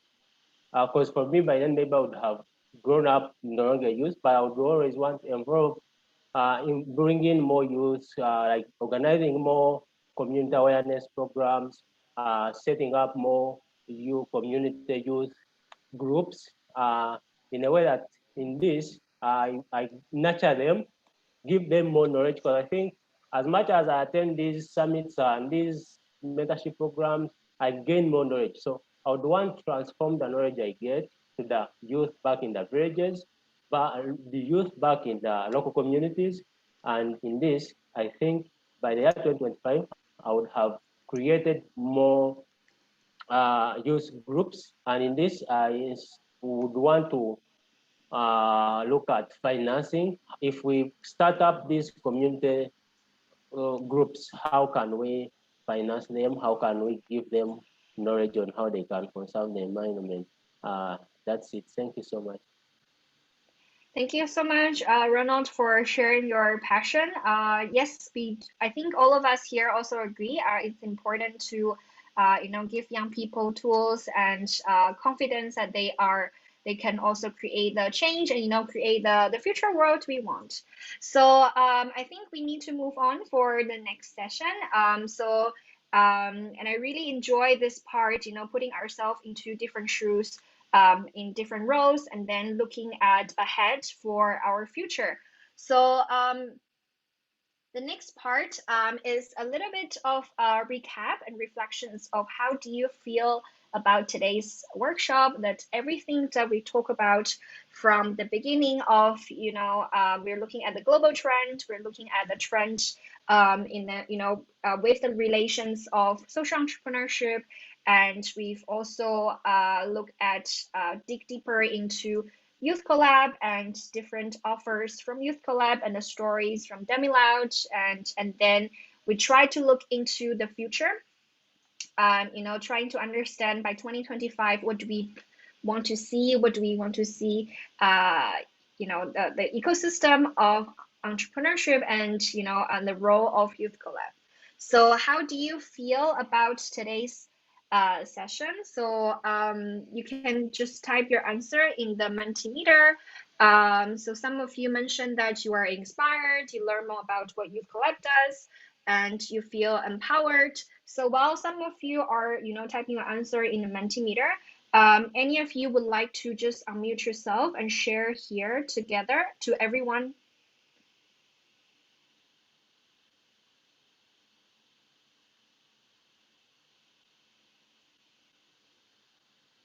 Okay, so let me give the floor to Rakhav. Yeah, thank you so much. So basically, there were many things that I learned in this session. So one of them was that I learned about how many stakeholders that are involved in the startup ecosystem. There's the government, there are seasoned entrepreneurs who could guide young entrepreneurs, incubators, accelerators. There are just so many stakeholders involved. And I also learned, we also dug deeper into the role of Youth Collab Summit and learned how supportive they are and what all they offer to aspiring entrepreneurs. And it was really good to connect with people from diverse backgrounds, people from all over the world. So as a whole, it was very inspiring and empowering to be a part of this. Thank you so much, Rakhav. That's very nice to hear about things that you've taken away from the whole the session. So let's hear from Arthur. Arthur's hands disappeared. So let's hear from Muhammad Arslan.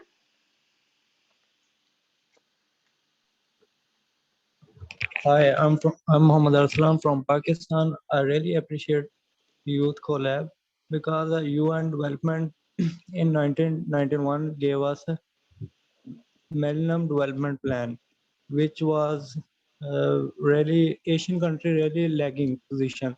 Now this another chance. They gave us another chance to Asian country to improve your effort like women empowerment and another climate changes. So Asian countries. Hello. Yes, we can hear you. Asian countries really appreciate.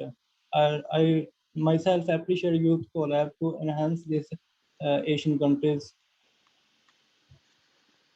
Thank you so much, Muhammad. Yeah, that's very sweet to hear that. Everything that we're doing is really, bringing young people in Asia Pacific, and then really empower them. And then I think that we've, from your feedback, it seems like we've done that right, correct.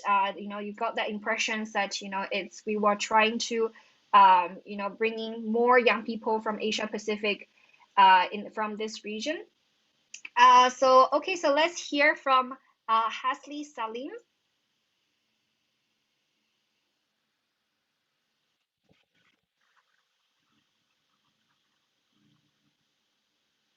Hello, Hasli. If you are there, do you want to share? I see your hand raised.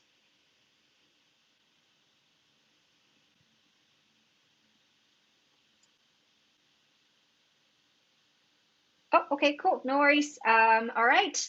So let's move on to the next part. So a lot of you mentioned that, you know, you want, I can see the chat is a lot of connections that you look for, you know, stay to, you know, connected even after this session. And a lot of you, you know, come here because you believe in entrepreneurship and you believe that you can play a role, you know, in social entrepreneurship. And you want, I'm sure that you want to create a better world that we all want to live in. So maybe you are, you know, in this journey of looking for different inspirations, different tools, and then how our other young people are doing to creating, you know, a better world we want. So here is an offer organized by a group of super awesome you know, change makers, innovators, and leaders here for leading all the way to Youth Collab Summit. So you can register in this series of events where they are multiple topics looking into, you know, our leadership, our entrepreneurship, and, you know, our storytelling, all these things that, you know, that we are related to, you know, skills, soft skills, 21st century skills of things that we want to come together and have some reflections to think about, you know, how do we understand the meaning of life through storytelling? How do we lead a better life through our, you know, self-leadership skills? And how do we create a better digital branding? Some of you mentioned in the beginning about LinkedIn, about, you know, having a better digital brand can actually improve your employability. So we'll also dive into that. So sign up and register to all this event and trying to you know, look into different areas of, and also understand how is your entrepreneurship potentials. All right, so so the link is already shared in the chat. So we hope to see you more and see you from today all the way to Youth Collab Summit. So with that, let me give the floor to Savi. Yeah, so thanks a lot, Linka, to really bring about Youth Collab Summit. I think many of you are also interested and being a part of this one. Maybe you got your boarding pass. I saw a lot of excitement today all over social media. Everyone is ready to fly. Some are really asking like, okay, where we are flying. Someone want to go to the moon, and to someone just to the next village because we are all locked down to really fly down. But yeah, jokes aside, I think the virtual summit is the first time for us, but this is Youth Collab, as I mentioned, is a movement that was created to bring young entrepreneurs, innovators, leaders, and also supporters like all of you here to one common agenda. That's really great to hear today as well, that most of you had good connections, good aha moments, and connecting with a much more global audience. So that's exactly what we wanted to achieve from the Youth Collab movement 5 years back. So, and then the summit plays a very key role because this is called like our community celebration in a way. So we are a community, not like a traditional event where we bring people together and spark them, excite them, and then we don't know what happens. But it's the other way around for us because Youth Collab exists throughout 365, 24/7. We exist for you. We work with you. We have discussions, movements, inspiration, and then we come to summits to share that excitement, to learn from each other. Exactly. Think about this mini workshop today into 10, 20 times bigger. So that's actually what Youth Collab Summit is all about. Previously, we have been always physical summits. I think you might have seen some videos in our social media pages, very engaging, very enlightening to see the person in real, amazing opportunity. But however, with the pandemic situation, we were unable to go forward last year, but we had our commitment to bring all of you together. And then this year, we thought that this can be also an opportunity for inclusiveness, because when you go to a physical summit, it's a bit harder to bring thousands of young people into a same stage and then discuss and get that connections over there. So now it might be a blessing in disguise that comes that we can all connect with you with that platform. So that's where we come with the Youth Collab Summit on 2nd to 4th of June. And then the 3rd and 4th are public days where we are having to discuss about the agenda that most concerning your challenges on 3 subjects: on climate change, leaving no youth behind, creating inclusive entrepreneurship, And then also on the important agenda of young women empowerment. We want to make sure that we are transforming this agenda with the highlight, with the backbone of 1 year on from COVID, because we have been all going through this challenge for over 1 year or even more. And then now currently we are all empathizing and we are with our young people from South Asia and many other countries who are going through a much challenging period right now. We are with you. So how we can connect to that agenda. So that's the main objective. So you can see your boarding pass here as well. So it is actually connected in main 3 segments. One is inspiration. And then we have some exciting updates that are coming by next week. Some of our keynote remarks and some of our inspirational speakers. I'm pretty sure you will be super excited to know. So stay tuned in our social media pages to really hear from thought leaders and change makers and inspiring individuals that will transform your journeys and give you that clarity of why we need to work here, why we need to come together. And then knowledge. I think there's a lot of evidence, knowledge, capacities that are already existing, as Raga also mentioned, like how we can bring them together. There are a lot of players in this ecosystem. It's not only like we in Youth Collab just bringing together. There are investors, there's innovators, there's serial entrepreneurs, there's academia, there's governments. We need to bring all of them together. So this is an opportunity to learn from them, from their experience, but also data and evidence. So there will be about 3 or 4 publications that will be also launched there. So you'll be getting information and key updates on the latest trends and where you can learn. And the last but not least, and the most important, is the young leaders, young entrepreneurs. So we have every session, we have a young leader from all sub-regions in Asia Pacific, but also we actually have a demonstration day, actually 2 days, where we'll be seeing entrepreneurs who are addressing these challenges day to day, like what you heard like from Demilao. So assume like 20 plus entrepreneurs who will be actually telling their stories. How inspiring that will be. We are super excited to hear all of them. They are already preparing for it, so super exciting. But also we have engaging in a booth area. More than 50 entrepreneurs will have their own virtual booth, showcasing about their solutions. You can interact and you can get some solutions, connect with them all across the region. Over 25 countries will be showcasing over there. So this is, I think, really an amazing opportunity, a first time opportunity for Youth Collab, but I think many of you are now virtual Zoom experts. It would be a Zoom webinar plus other platforms over there. So we really hope that all of you will be engaged with our virtual, the pre-summit activities, but also on the virtual main summit activities as well. So that is a bit more on the Youth Collab Summit for your information as well. Yeah, I think, yeah, we can see the excitement that is going on. I think hopefully most of you got your boarding pass, otherwise you might have gotten an email already. And then, so yeah, it's connected to the next discussion as well in terms of what you hope to learn. So this will also give us an input about, we are prepared in the sessions right now, speakers and agenda managers over there. So this is an opportunity for you to give us some feedback. Go to Menti, I think one of the last questions over there, in terms of what do you hope to learn in terms of the connecting with entrepreneurs or learning about these topic areas, or what are the areas that you hope to learn during this summit. So please go to the chat and then provide your inputs there as well. How to attract and retain technical talents. Yes, please go ahead and then add more ideas as well. While we are going through, Tras, I see your hand being raised for longest time. Anything that you want to share about the summit or your excitement or anything that you want to share about with us? Yes, I want to add something on the behalf of all of us that maybe you can you provide us some sort of certification of this workshop so that this will encourage all of us to participate much more efficiently, or like what I can say, more inspirationally, and we will contribute into the Youth Collab and will formally be a part of it.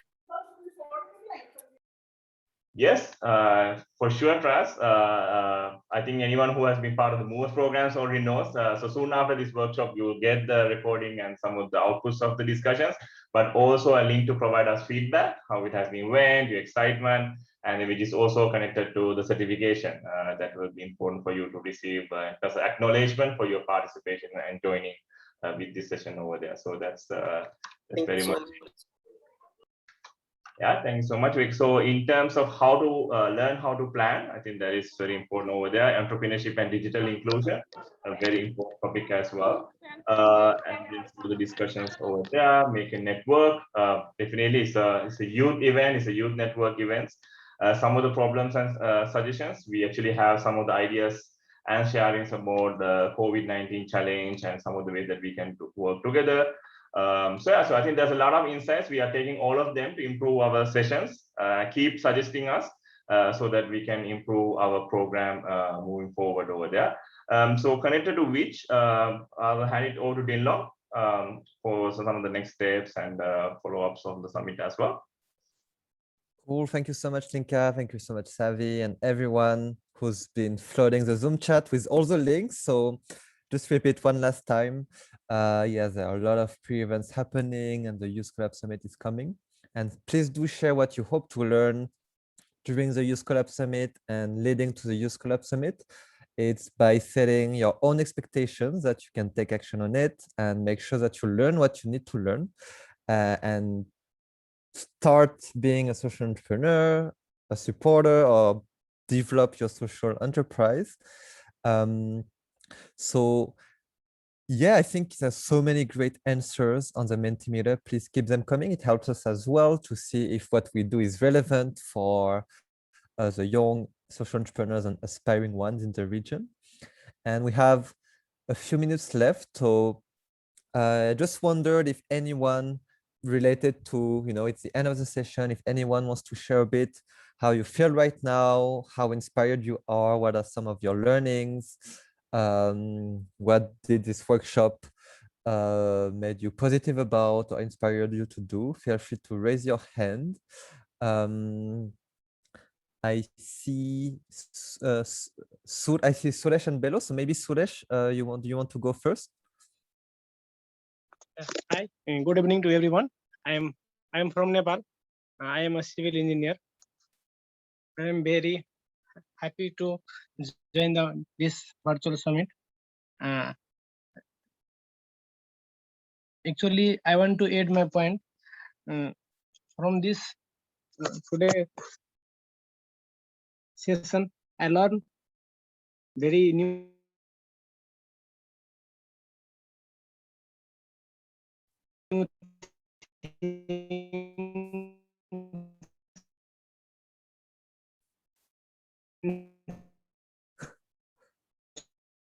Hi, Suresh. I think your internet is a bit unstable, so we are hearing the voice of robot Suresh. Okay, maybe Suresh, I'll give you the floor again a bit later. I think Bello, you had your hand raised as well. So Bello Saleh.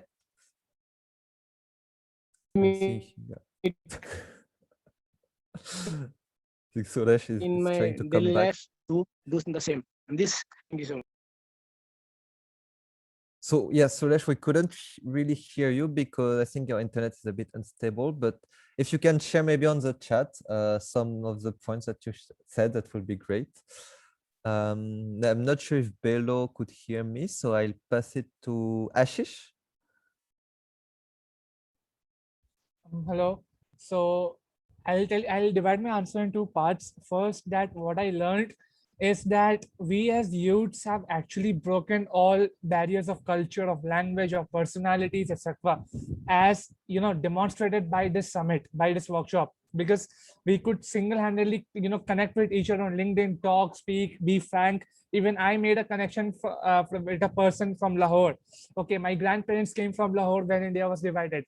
So, this is a great opportunity to connect with individuals, and as opposed to Gen X or Gen Y, our generation is actually coming close, and we know the feeling of empathy and the importance of it in actually progressing towards a sustainable world. And second, I hope to learn the nuances of entrepreneurship and how to actually scale up partnerships and involve the community in the process. That's what I'm looking forward to learn. And also, I'm very excited about the reports, the qualitative and quantitative analysis, etc. So lovely meeting you, and I'm looking forward to this. Thank you. Thank you so much, Ashish. Yeah, no, it's great to see, you are like connected globally with all the youth, but also connected to your own community. And it's about how can you share with them everything you learn by being so much connected and bring it back to your own community. So yeah, hope that you will get a lot of learnings to share during the summit. And maybe we can have one last person. I see Lokesh, our Lokesh from Movers program. Yes, the floor is yours. Yeah, thank you so much. So I have also divided my points in two parts. So first of all, I wanted to share that to achieve anything, so we need to go through 5 P's that are most essential. So the 5 P's are as people, planet, partnership, peace, and prosperity. So these are the 5 major parts in which we need to focus to achieve any positive change or create any impact. So the next thing is there are some of the remarkable points from this session that I have noted down. So there must be socio-economic and socio-cultural equality in all around the world. So the next thing is we should strengthen all the lobbying between all the stakeholders that are related to entrepreneurship, government, or all the other agencies that are related to our work. So the third one is we should focus on environmental sustainability. So everything is related to our environment and climate. So if we got an suitable environment, only then we can succeed in our work. So the fourth one is facilitate development corporation. So no one or nothing can be success in isolation. So we need to collaborate with different organizations and corporations in order to succeed and achieve our goal. So the fourth one is in this time we need to focus on promote disaster resilient communities. So we can see lots of disasters. They might be natural or artificial, like we right now we can see the war in Palestine, and we can also observe the locust that was happened in Nepal and Pakistan as well, locust which destroyed all the farming in the field. So these types of disasters can happen anywhere in the world. So we need to promote disaster resilient communities. And the last but not the least that I personally learned from the movers community is to learn and apply that learning to our lives and in the lives of people that are around us, and share with everyone that comes in front of you or around you. So thank you so much. Thank you so much, Lokesh Dada. And yeah, I think great points, everything you said, from the interconnectedness of the issues, or the need for partnership. And yeah, it's what we're trying to do, and it's what I know you're trying to do as well in Nepal. So yeah, thank you so much. I think we have 2 minutes left, so I will also conclude in 2 parts since everyone is sharing in 2 parts. The first one is by thanking everyone. I see all the comments in the Zoom chat. I've looked a bit on the Facebook live stream. It's great. Please keep them coming for the last 2 minutes.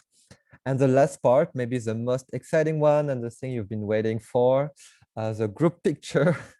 So please turn on your video. While you are turning on the video and you are waiting, feel free to select a video filter. So we can put the plant. We like the plant in Youth Collab. So yeah, if you don't turn on a video, you will not be on the group picture. So don't miss this once a lifetime opportunity. And while we're waiting for the last one, so again, we always do this in Youth Collab, in Movers program. You can choose your side, so you can either do, you cannot see the Korean heart, either do the Sri Lankan heart, either do the Linka heart. So you cannot see, yeah, here. So choose your team. This is good for stretching as well. It has been a long day to get ready for the weekend, so you can do that while you were waiting for everyone else. So hold your pose for 10 seconds because there are a lot of pages, so I'll just go everything straight. So I'll count to 3, hold your pose, have a big smile, and yeah, choose your heart. Okay, so 1, 2, 3. Okay, don't move. I'll continue. 1, 2, 3. Okay, and the last one. Okay, don't move, hold your pose. 1, 2, 3. Cool, thank you so much, everyone. We hope that you enjoy the workshop today. You will receive an email with a feedback form that you can complete to get your certificate, with the recording, with everything, and the links to the summit, to the pre-events, and you'll also receive reminders from us.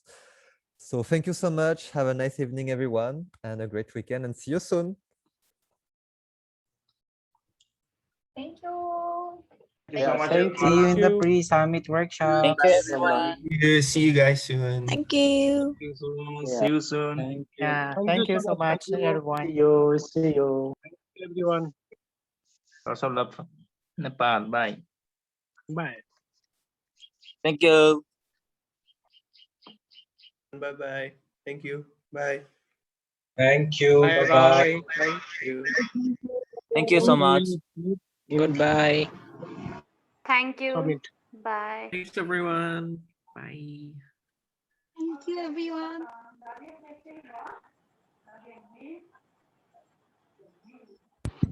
Thank you, everyone. Bye-bye.